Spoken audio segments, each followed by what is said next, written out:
Number one అంటారు. అసలైన number one Guru Kashi university.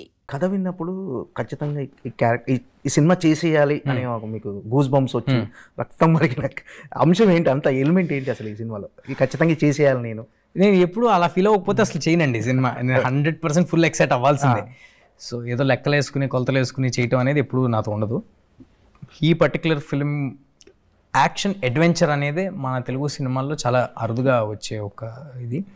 And more over అశోకుడు 9 పుస్తకాల గురించి, ఆ జ్ఞానం గురించి ఒక మిత్ మనం ఇప్పటి నుంచో వింటూ ఉన్నాం.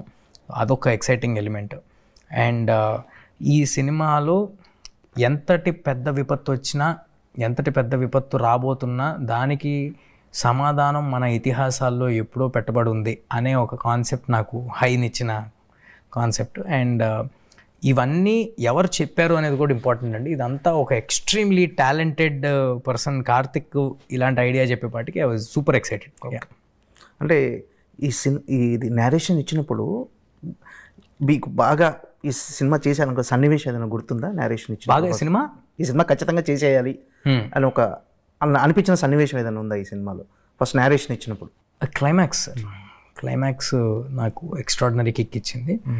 అలానే కాదు సార్, అంటే యాజ్ అ హోల్ ఏదో అంటే నేను కథ వినేటప్పుడు నన్ను నేను చూసుకుని నేను ఈ సీన్ చేస్తే ఎలా ఉంటుంది, అది నాలో ఉండదండి.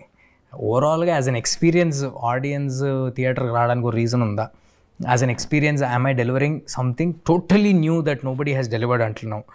అండ్ బట్ ఎట్ చాలా కొత్తగా ఉండాలి బ్యాక్డ్రాప్ విధంగా, బట్ కథగా మనకు తెలిసిన కథ ఉండాలి. మనకు తెలిసిన కథ అంటే I mean to say emotions మనకు దగ్గరగా ఉండే ఎమోషన్ అయి ఉండాలి.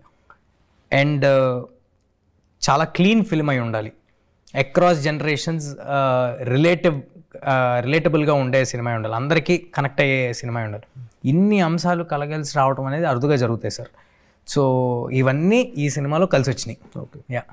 కార్తీక్ ఘట్టంనేని ముందు సక్సెస్ ఇచ్చాడా లేదా అనేది వదిలేస్తే, యాజ్ అతను నేరేషన్ చెప్పి అతని స్ట్రెంగ్త్ ఏం గమనించారంటే కార్తీక్ ఈ సినిమా తీయగలడు అంటే కార్తీక్ స్ట్రెంగ్త్ ఏమిటి అనుకుంటున్నారు? Actual Karthik strength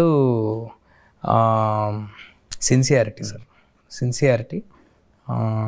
and Karthik strength కొత్తగా నేను గమనించేది ఏముంది సార్, తను excellent photographer, most talented cinematographers in Tollywood.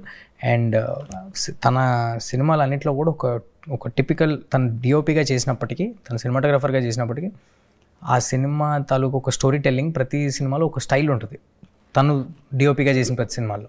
So అలాంటి స్టోరీ టెల్లింగ్లో ఇలాంటి ఒక అంబిషియస్ అటెంప్ట్ చేయటం అనేది ఐ వాజ్ వెరీ ఎక్సైటెడ్. అంటే ఇందులో ఎమోషన్ కోర్ ఎలా ఉండబోతుంది అంటే చాలా విజువల్ ట్రీట్ కానీ విఎఫ్ఎక్స్ కానీ గ్రాఫిక్స్ ఎన్ని ఉన్నా ఆ ఎమోషన్ లేకపోతే సినిమా సోల్ మిస్ అవుతుంది అనిపిస్తుంది. అవును, దీంట్లో ఎమోషన్ ఎలా ఉండబోతుంది సార్? అంటే నేను మీతో అన్నట్టు సినిమా మెయిన్ మోటివే తల్లి ఆశయం కోసం కొడుకు ఎంత దూరం వెళ్ళాడు అనేది. అంటే ఇది టిపికల్గా మనం పక్కింట్లో చూసే ఒక మనిషి తాలూకా కథ కాదు, ఇది ఒక ఫ్యాంటసీ, ఒక వరల్డ్. సో ఇందులో ఎమోషన్ ఉంటుంది, దానికి రీజనింగ్ ఉంటుంది. బట్ నేను ఎంత ఎమోషన్ డ్రైవ్ చేసినా కూడా మీకు బ్యాక్ ఆఫ్ ద మైండ్ మీకు తెలుసు చూస్తుంది ఒక పక్కింటోడు కథ కాదు, ఒక ఫ్యాంటసీ అని. సో మోర్ దెన్ దట్ కథగా చాలా స్ట్రాంగ్ రీజన్స్, మోటివ్స్ ప్రతి క్యారెక్టర్కి ఉంటాయి సార్. ఓకే, అంటే ఈ సినిమా చాలా అవుట్డోర్ షూట్స్ జరిగినాయి, చాలా రిస్కీ షాట్స్ కూడా ఉన్నట్టుగా తెలుస్తుంది. ఇందులో మీరు చాలా రిస్కీ షాట్స్ చాలా చేశారా? అందులో బాగా ఛాలెంజింగ్గా ఫీల్ అయిన సీన్స్ ఉన్నాయేమన్నా? బాగా ఛాలెంజింగ్గా ఫీల్ అయ్యేది ఎప్పుడు ప్రమోషన్స్ సార్. షూటింగ్ అనేది చాలా తేలిగ్గా ఉంటుంది, బట్ జోక్స్ అపార్ట్ చాలా చేసాం సార్. అంటే నిజంగా లైవ్ లొకేషన్స్కి వెళ్ళి చేసాం మేము. ఏది బాడీ డబుల్స్ వాడటమో, లేకపోతే డూపులను వాడి చేయటమో, లేకపోతే గ్రీన్ మ్యాట్లో చేయటమో చేయాల. నిజంగా హిమాలయస్ వెళ్ళాం, నిజంగా శ్రీలంక వెళ్ళాం, నిజంగా బ్యాంకాక్ వెళ్ళాం. ఆ లొకేషన్స్లో ఫైట్లు చేసాం, యాక్షన్ చేసాం, అన్ని స్టంట్స్ రేపు పొద్దున్న మీరు సినిమాలో చూడబోయే ప్రతి ఒక్క స్టంట్ నేను చేసిందే. ఓకే, సో చాలా ఉన్నాయి సార్. ఎక్కడ డూబ్ లేదు, నథింగ్ అసలు ఎక్కడ లేదు. ఓకే సార్, హనుమాన్ తర్వాత అంటే యాక్సిడెంటల్ కాకతాళీయంగా ఈ కథ వచ్చిందా, లేకపోతే మళ్ళీ హనుమాన్ తర్వాత ఇక నా స్థాయి పాన్ ఇండియా స్థాయి ఈ లార్జర్ దెన్ లైఫ్ స్టోరీలే చేయాలని ఫిక్స్ అయిపోయారు? అసలు అంటే హనుమాన్కి ముందు కమిట్ అయిన సినిమా సార్ ఇది. హనుమాన్ రిలీజ్ కంటే ముందు కమిట్ అయిన సినిమా.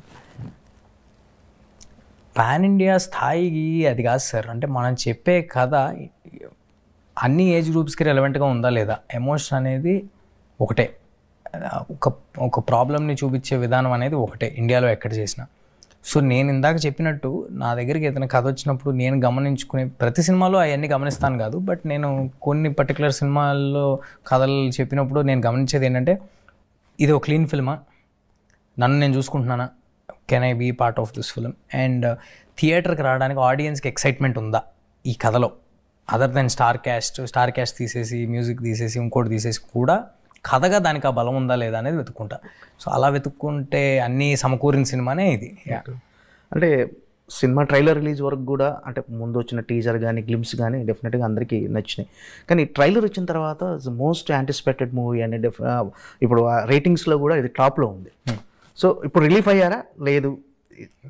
టెన్షన్ రిలీఫ్ అయ్యారా? లేదు, అది ఏం అవ్వలేదు. నాకు ఆ వీకెండ్ అయ్యేంత వరకు సినిమా అందరికీ డెలివరీ అయింది, అందరికీ నచ్చింది అనేంత వరకు అది ఎప్పుడు ఉంటుంది సార్. ట్రైలర్ చూసిన తర్వాత మీకు వచ్చిన ఫీడ్బ్యాక్ ఎలా ఉందని ఇండస్ట్రీ నుంచి కానీ? Great sir, great. అంటే డెఫినెట్లీ సర్ప్రైజ్ అయ్యామని చెప్పారు. Yeah, very good. అంటే చిరంజీవి గారి దగ్గర నుంచి ఒక నోట్ వచ్చినట్టుగా తెలిసిన చిరంజీవి గారు. Yeah, so sweet of Chiranjeevi sir. ఎప్పుడు నేనే కాదు, ఎవరు ఆయన్ని మెప్పించినా ఫస్ట్ వెన్ను తట్టి ప్రోత్సహిస్తారు. సో అలా చిరంజీవి ఒక పెద్ద మెసేజ్ పెట్టారు మా ప్రొడ్యూసర్ గారికి, నాకు వెరీ హ్యాపీ. యా. అంటే మిరాయిలో అంటే మెయిన్ కిడ్స్, అంటే ఇప్పుడు మామూలుగా పిల్లలు కిడ్స్ని అలరించే అంశాలు ఉన్నాయి సార్. ప్రెడామినెంట్లీ ఫ్యాంటసీ అంటేనే అది కదా సార్. పిల్లలకి ఒక చందమామ కథ వస్తున్నట్టు ఉంటుంది, స్టార్టింగ్ నుంచి ఎండింగ్ వరకు వాళ్ళకి చాలా ఎంటర్టైనింగ్గా ఉంటుంది. కథ కూడా చాలా నీట్గా అర్థమవుద్ది ఏం జరుగుతుంది ఏంటనేది. యా, డెఫినెట్లీ పిల్లలకి చాలా ఎక్సైటింగ్గా ఉండే సినిమా సార్. అంటే హనుమాన్కి డివోషనల్ టచ్ ఉండటం అనేది సినిమా డివోషనల్ ఎలిమెంట్ అనేది చాలా హెల్ప్ అయింది. సో ఈ సినిమాకి కూడా డెఫినెట్గా డివోషనల్ టచ్ అనేది ఎంతవరకు హెల్ప్ కాబోతుంది? అంటే సార్ డివోషనల్ ఇంకెలా చెప్పాలి, ఆ కథలో ఆ అవసరం ఉంది కాబట్టి అది పెడతారు. కానీ కేవలం డివోషనల్ ఫిలిమ్స్, డైరెక్ట్గా డివోషనల్ ఫిలిమ్స్ తీస్తేనే చాలాసార్లు అవి ఆకట్టుకోవు ఆడియన్స్ని. బట్ ప్రెడామినెంట్గా మేము చెప్తున్న సినిమా ఒక యాక్షన్, అడ్వెంచర్, ఫ్యాంటసీ, ఎమోషను, ఒక తల్లి కొడుకున్న ఎమోషను, అంత కథ చెప్తున్నాము. అందులో డెఫినెట్గా మనం చెప్పబోయే ఇతిహాసాల్లో ఉన్న ఒక పాయింట్ మేము ఏదైతే ఎత్తుకుని చెప్తున్నామో అది చాలా చిన్న పోర్షన్ ఉన్నప్పటికీ ఒక మంచి మోరల్ ఎట్ రైట్ టైం మీకు ఒక ఎలివేషన్, గూస్ బంప్స్ ఇచ్చేలాగా డెలివర్ అవుతుంది. సో యా, బట్ యా, అంతే. అంటే మీరు బాలనటుడు అవ్వటం యాజ్ ఆర్టిస్ట్గా అంటే ఇప్పుడు ఎంతవరకు ప్లస్ అయిందంటే, ఇప్పుడు చేసిన క్యారెక్టర్స్ కానీ వీటికి కానీ అంటే మోర్ ఈజీ అయిందా మీకు? డెఫినెట్గా సార్. అంటే అసలు జీరో కెమెరా ఫియర్ నాకు. నా కెమెరా ఉన్నా లేకపోయినా I will be the same. And చిన్నప్పటి నుంచి పెద్ద ఆర్టిస్టులతో వాళ్ళతో చేసేపాటికి కెమెరా ఫ్రెండ్లీ అయ్యేపాటికి నాకు ఎప్పుడు ఎలా ఉన్నారు అన్నది. ఎందుకంటే మీరు ఎప్పుడే ట్యాబ్లెట్ వేసుకోవడం చూసాను. సో ఫీవర్ ట్యాబ్లెట్ వేసుకొని మరీ ప్రమోషన్లో పాల్గొంటున్నారు. అంటే ఏంటి అంత ప్యాషన్ ఏంటి సినిమా మీద మీకు? సార్ ఎంతో మంది ట్రై చేస్తే ఒకరికి వస్తుంది అవకాశం వచ్చినప్పుడు మన 100% మనం చేయాలి కాబట్టి దానికి చేసే ప్రయత్నం, పోరాటం, అంతే. ఓకే. అంటే చూడాలని నువ్వు చిత్రంతో బాలనటుడిగా పరిచయం. అవును సార్. ఈ రోజు మిరాయి అసలు అమేజింగ్ గ్రోత్ అనేది. Thank you sir, thank you. అంటే ఒకసారి ఈ పొజిషన్లోకి వస్తానని ఎప్పుడైనా ఊహించారా సార్? అంటే ఇప్పుడు లేదు, ప్రతిరోజు భయమే. ఇవాళకి ఇప్పటికి ప్రతిరోజు భయమే. నా చైల్డ్ ఆర్టిస్ట్ కెరీర్ అయిపోయిన తర్వాత చాలా స్ట్రాంగ్గా నేను నమ్మేవాడిని నేను లీడ్ యాక్టర్ అయిపోతాను. బట్ ఎప్పుడైతే ఆడిషన్లు ఇవ్వటం మొదలుపెట్టాను, ఎప్పుడైతే ఆఫీస్ తిరగటం మొదలుపెట్టాను, మెల్లమెల్లగా రియాలిటీ స్ట్రైక్ అయింది. మనం అనుకున్నంత ఈజీ కాదనమాట అనేలాగా. తర్వాత ఒక పాయింట్ వచ్చేపాటికి ఒక 26 ఏళ్ళు అలా వచ్చేసి ఒక 25 ఏళ్ళు వచ్చేపాటికి భయం స్టార్ట్ అయింది. ఏంటి పని అవ్వట్లేదు, పక్కన ఫ్రెండ్స్ వాళ్ళు అంతా వేరే జాబులు జాయిన్ అయిపోయారు, లేకపోతే వ్యాపారాలు చేసుకుంటున్నారు. సో ఆ రోజు ఆ భయంలో ఉన్నప్పుడు నాకు ఒక ఓ బేబీ ఆపర్చునిటీ వస్తుందని తెలియదు, ఓ బేబీ వచ్చిన జాంబిరెడ్డి వస్తుందని తెలియదు. అలా ఏ రోజు రేపు ఏమొస్తుందో నాకు తెలియదు. బట్ అది రావడానికి నేను చేసిన కృషి ప్రయత్నం అవి మాత్రం చాలా ఎక్కువ సార్, చాలా ఎక్కువ. బట్ మనం అవన్నీ చేసినప్పటికీ universe should help us and audience దేవుడి దయ. అంటే బాలనటుడిగా కొన్ని చాలా సినిమాలు చేశారు. ప్రతి సినిమాకు మీకంటూ ఒక స్పెషల్ రికగ్నైజేషన్ బాలనటుడిగా. కొంత ఆ గ్యాప్ తర్వాత మళ్ళీ మీరు ఎప్పుడైతే ఓబేబీ సినిమాతో హీరోగా ఎంటర్ అయ్యారో, హీరో కదా character, so one of the lead character. So ఈ గ్యాప్ లో అనిపించేది సార్ ఏంటి మనం ఏం చేయబోతున్నాం, ఎలా రీఎంట్రీ ఇవ్వాలి, ఆలోచన ఎలా ఉండేది అసలు? వెళ్ళిపోయాడు ప్రీ రిలీజ్ ఈవెంట్ స్పీచ్ వరకు వెళ్ళిపోయాడిని. ఓకే, మన కోరికలు మామూలు కోరికలు కాదు కదా. ప్రీ రిలీజ్ ఈవెంట్ స్పీచ్లు అసలు మన పెట్టి వినాయక్ గారి సినిమా తీసేస్తున్నారు, లేకపోతే పురి గారి సినిమా తీసేస్తున్నారు అనే ఆశలు. అంటే అదే సార్, డ్రీమ్స్ లేనిదే ఎలాగా బయలుదేరతాం. సో చాలా హై డ్రీమర్ నేను.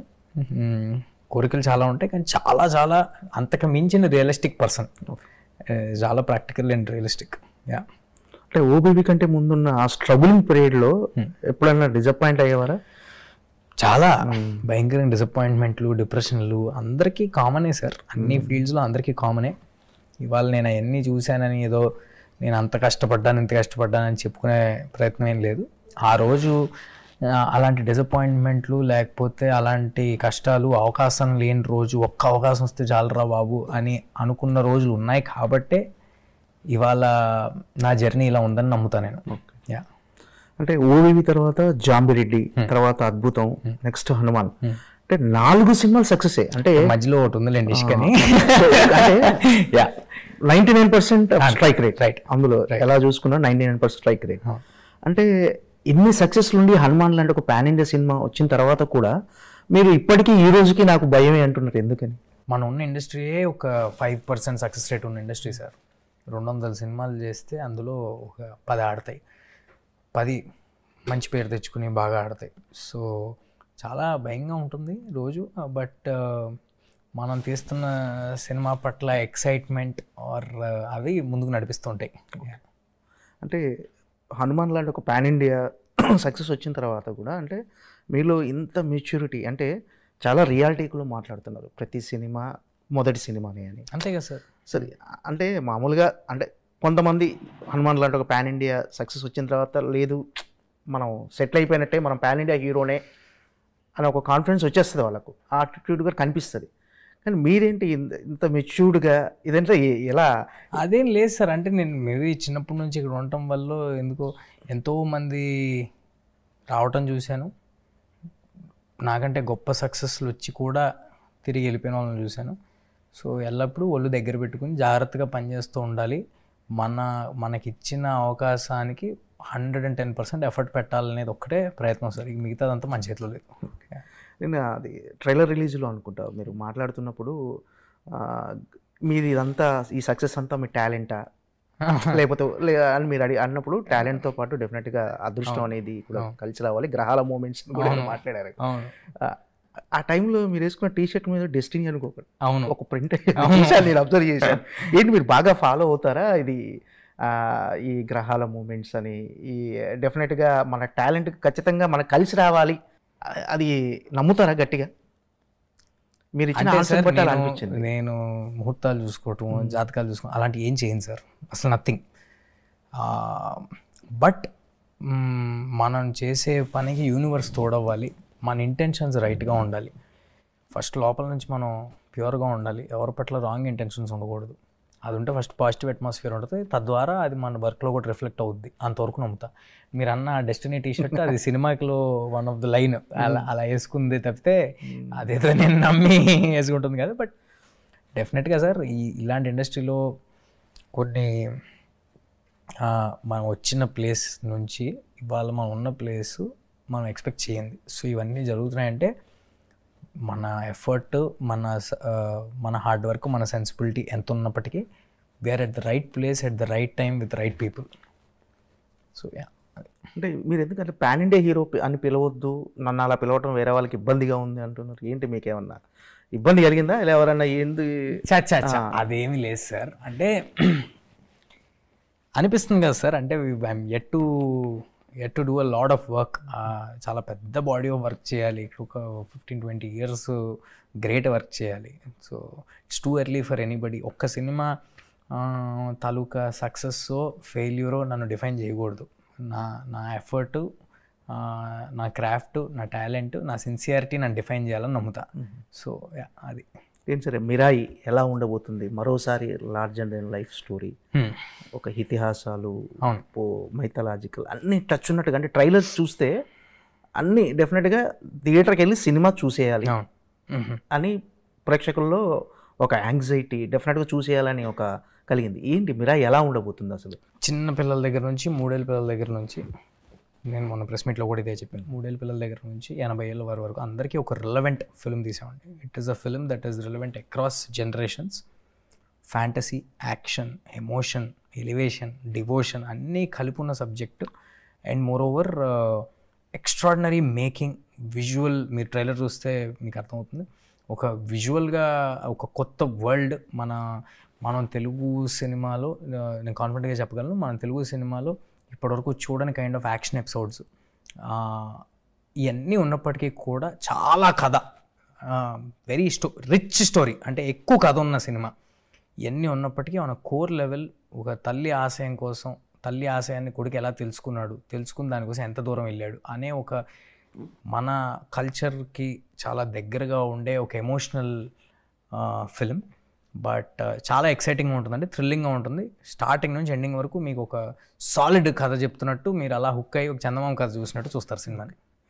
అంటే ఈ కథ విన్నప్పుడు ఖచ్చితంగా ఈ సినిమా చేసేయాలి అని మీకు గూస్ బంప్స్ వచ్చి రక్తం మరిగిన అంశం ఏంటి? అంత ఎలిమెంట్ ఏంటి అసలు ఈ సినిమాలో? ఈ ఖచ్చితంగా చేసేయాలి నేను ఎప్పుడు అలా ఫీల్ అవ్వకపోతే అసలు చేయనండి సినిమా. నేను 100% ఫుల్ ఎక్సైట్ అవ్వాల్సిందే. సో ఏదో లెక్కలు వేసుకుని కొలతలు వేసుకుని చేయటం అనేది ఎప్పుడు నాతో ఉండదు. ఈ పర్టికులర్ ఫిల్మ్ యాక్షన్ అడ్వెంచర్ అనేది మన తెలుగు సినిమాల్లో చాలా అరుదుగా వచ్చే ఒక ఇది.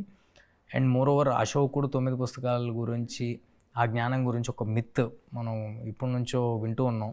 అదొక ఎక్సైటింగ్ ఎలిమెంట్. అండ్ ఈ సినిమాలో ఎంతటి పెద్ద విపత్తు వచ్చినా, ఎంతటి పెద్ద విపత్తు రాబోతున్నా దానికి సమాధానం మన ఇతిహాసాల్లో ఎప్పుడో పెట్టబడి ఉంది అనే ఒక కాన్సెప్ట్ నాకు హైనిచ్చిన కాన్సెప్ట్. అండ్ ఇవన్నీ ఎవరు చెప్పారు అనేది కూడా ఇంపార్టెంట్ అండి. ఇదంతా ఒక ఎక్స్ట్రీమ్లీ టాలెంటెడ్ పర్సన్ కార్తిక్ ఇలాంటి ఐడియా చెప్పేపాటికి ఐ వాజ్ సూపర్ ఎక్సైటెడ్. అంటే ఇది నేరేషన్ ఇచ్చినప్పుడు మీకు బాగా ఈ సినిమా చేశాను సన్నివేశం. And don't forget to subscribe to iDream. And for more videos, please subscribe to iDream. Please subscribe to iDream. Please subscribe iDream. And please subscribe to iDream. For more videos, subscribe to iDream. please like, share and subscribe to the channel. Congratulations, iDream. Subscribe to iDream. Subscribe to iDream. So subscribe to iDream Media. iDream ki iDream team andarki huge congratulations. Please subscribe iDream Media. Please subscribe to iDream. Subscribe iDream. Please subscribe to iDream. iDream అంటే నా కళల channel subscribe చేసుకున్న నోరు తిరుగుతలేదు, మీరైతే గంట గుర్తు కొట్టండి. For more such videos, please subscribe to iDream. Subscribe to iDream. Please subscribe to iDream. Please subscribe iDream Media. Please do subscribe to iDream. Please subscribe to iDream Media. For best entertainment and information, please subscribe iDream.